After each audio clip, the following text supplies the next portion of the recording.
Assalamualaikum warahmatullahi wabarakatuh. Saya Rani Putri Kanza dengan NPM 21621039 akan menyampaikan tentang pengertian dan konsep linguistik umum yang ditulis oleh Bapak Dr. Asnawi SPD MPD.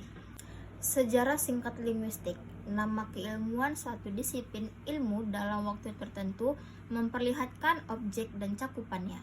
Demikian pula, istilah disiplin kebahasaan dimulai dari retorik, gramar, komparatif, filologi, dan baru lahir linguistik pada abad ke-19.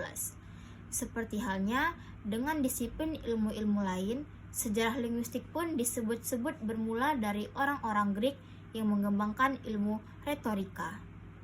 Nama Gorgias, rekan sezaman Socrates, tercatat sebagai ahli retorika yang ternama. Istilah-istilah yang disusunnya masih populer sampai hari ini, seperti antitesis, assonance, dan sebangsanya. Pada waktu itu, tentu saja orientasi dan horizon pemandangan mereka hanya terbatas pada sifat bahasa Greek saja. Wajarlah kalau ada sifat kaunistik, merasa bahwa bahasa lain lebih rendah daripada bahasa Greek. Perasaan ini sekarang dinamakan sebagai linguistic chauvinism. Walaupun demikian, mereka sudah merasa bahwa bahasa berbeda satu sama lainnya, tetapi rasa bahasa sama-sama ada pada setiap manusia. Konsep ini sebenarnya sejajar dengan apa yang oleh tata bahasa transformasi diistilahkan kesemestaan bahasa atau universal of language. Nama lain adalah Plato, yang sering disebut sebagai tata bahasawan pertama. Dia menganalisis bahasa sebagai terurai antara si pelaku dan tindakan.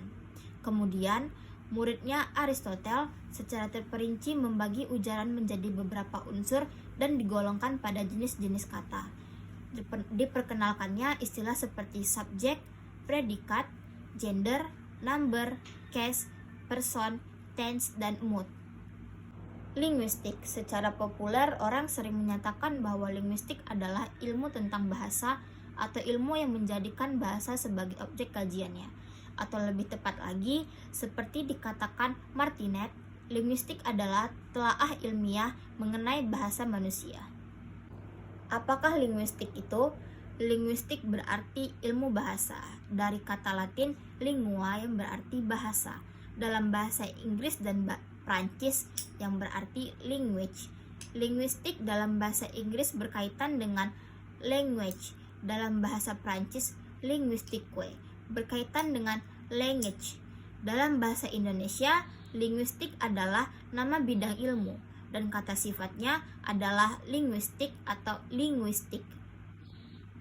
Kata linguistik berpadanan dengan linguistik dalam bahasa Inggris, linguistique dalam bahasa Prancis, dan linguistik dalam bahasa Belanda. Diturunkan dari kata bahasa Latin lingua yang berarti bahasa.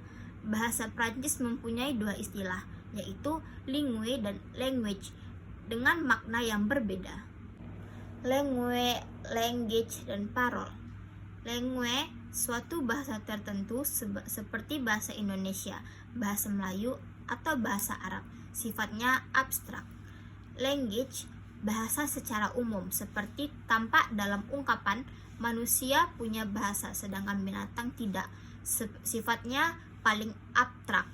Parol, bahasa dalam wujud yang nyata, yang konkret, yaitu yang berupa ujaran, wujud bahasa yang diucapkan anggota masyarakat dalam kegiatan sehari-hari.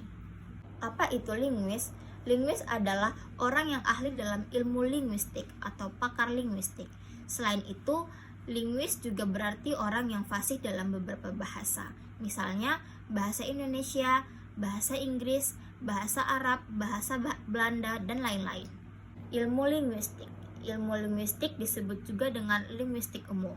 Artinya, ilmu linguistik itu tidak hanya mengkaji sebuah bahasa saja, seperti bahasa Indonesia atau bahasa Melayu, tetapi juga mengkaji seluk-beluk bahasa pada umumnya. Bahasa yang menjadi alat interaksi sosial manusia, yang dalam istilah Prancis disebut language. Istilah de Saussure, ilmu linguistik tidak hanya meneliti salah satu bahasa language saja, tetapi juga language, yaitu bahasa pada umumnya. Bahasa-bahasa di dunia ini memiliki banyak perbedaan dan juga persamaan. Namun, ada ciri-cirinya yang universal, dan hal itulah yang diteliti dalam linguistik. Oleh karena itulah linguistik sering dikatakan bersifat umum, dan karena itu pula nama ilmu ini linguistik. Biasa juga disebut linguistik umum. Keilmiahan linguistik, setiap ilmu termasuk juga ilmu linguistik telah mengalami 3 tahap perkembangan, yaitu berikut. Tahap spekulasi, sesuatu dan cara mengambil kesimpulan dilakukan dengan sifat spekulatif. Artinya, kesimpulan itu dibuat tanpa didukung oleh bukti-bukti empiris dan dilaksanakan tanpa menggunakan prosedur-prosedur tertentu. Yang kedua, tahap observasi dan klarifikasi. Para ahli di bidang bahasa baru mengumpulkan dan menggolong-golongkan segala fakta bahasa dengan teliti tanpa memberi teori atau kesimpulan apapun. Yang ketiga, tahap perumusan teori. Seperti setiap disiplin, ilmu berusaha memahami masalah-masalah dasar dan mengajukan pertanyaan-pertanyaannya mengenai masalah-masalah itu berdasarkan data empiris yang dikumpulkan. Disiplin linguistik dewasa ini sudah mengalami 3 tahap di atas. Artinya, disiplin linguistik itu sekarang ini sudah bisa dikatakan merupakan kegiatan ilmiah. Linguistik sangat mementingkan data empiris dalam melaksanakan penelitiannya. Kegiatan empiris biasanya bekerja secara indukatif dan dedukatif dengan berurutan. Artinya, kegiatan itu dimulai dengan mengumpulkan data empiris. Data empiris itu dianalisis dan diklarifikasikan, lalu ditarik suatu kesimpulan umum berdasarkan data empiris itu. Kesimpulan ini biasanya disebut kesimpulan indukatif. Kemudian kesimpulan ini diuji lagi pada 2 empiris yang diperluas. Bila dengan data empiris baru ini kesimpulan itu tetap berlaku, maka kesimpulan itu berarti semakin kuat kedudukannya. Apabila data baru itu tidak cocok dengan kesimpulan itu, maka berarti kesimpulan itu menjadi goyah kedudukannya.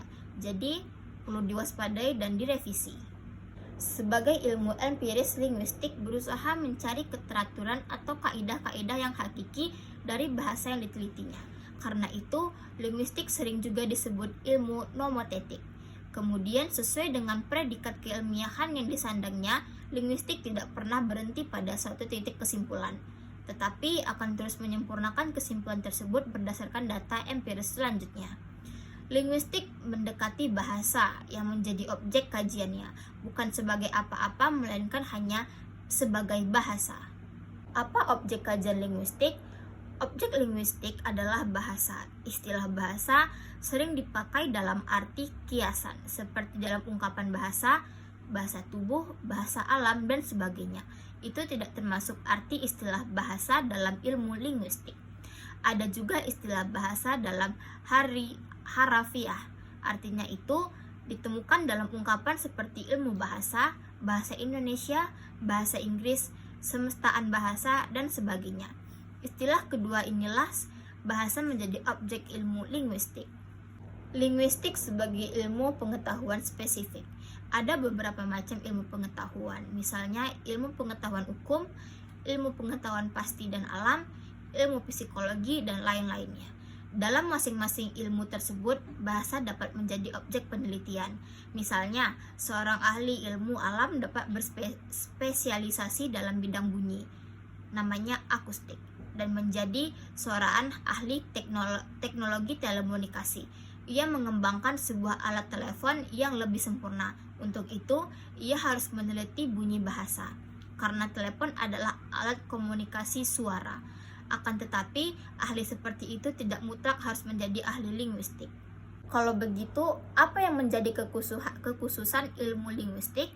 Ahli linguistik berurusan dengan bahasa sebagai bahasa, itulah objeknya.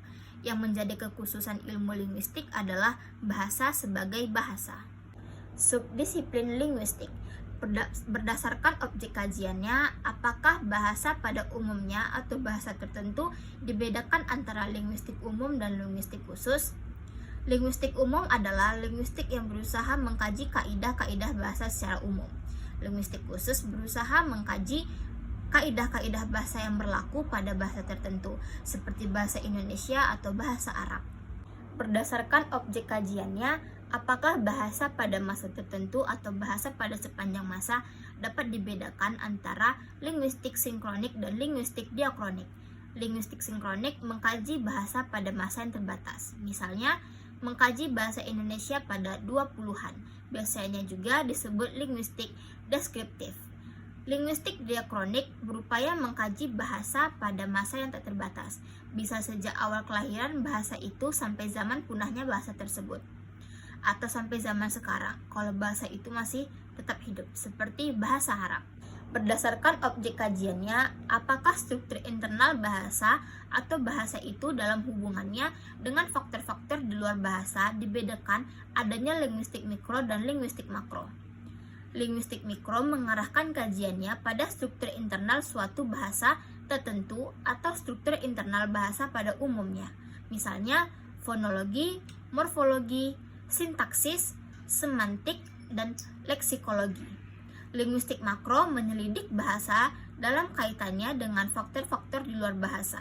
Lebih banyak membahas faktor luar bahasanya itu daripada struktur internal bahasa, seperti sosiolinguistik, psikolinguistik, antropolinguistik, etnolinguistik, stilistika, filologi, dialektologi, filsafat, bahasa, dan neurolinguistik.